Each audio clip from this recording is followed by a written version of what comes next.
আমাদের তো একটার পর একটা অনুষ্ঠান লেগেই আছে। আজ ছিল পৌষ সংক্রান্তির পুজো। ওই যে কথাতেই আছে না, 12 মাসে 13 পার্বণ, ঠিক যেমন আজ পৌষ সংক্রান্তির পুজো।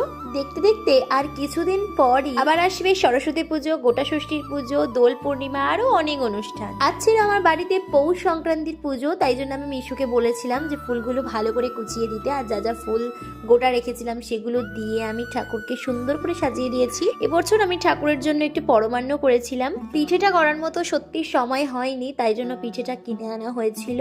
এখানে ঠাকুরের পা এঁকে তো আমি সমস্ত কিছু গুছিয়ে রেখে দিয়েছি। ঠাকুরমশাই আসবে, পুজো হবে। আচ্ছা, তোমাদের কাদের কাদের বাড়িতে পিঠে হয়েছে আর কি কি পিঠে হয়েছে সেটা আমাকে অবশ্যই কমেন্ট করো। আর আজ যেহেতু নিরামিষ, তাই জন্য অনেক রকমের নিরামিষ রান্না হয়েছিল। এছাড়াও অনেক রকম পিঠেও হয়েছে, গুড়ের পায়েস থেকে শুরু করে রসবড়া, দুধ পুলি, ভাজা পিঠে, আরো অনেক রকম পিঠে হয়েছে। তোমাদের ভিডিওটা কেমন লাগলো অবশ্যই জানিও। টাটা।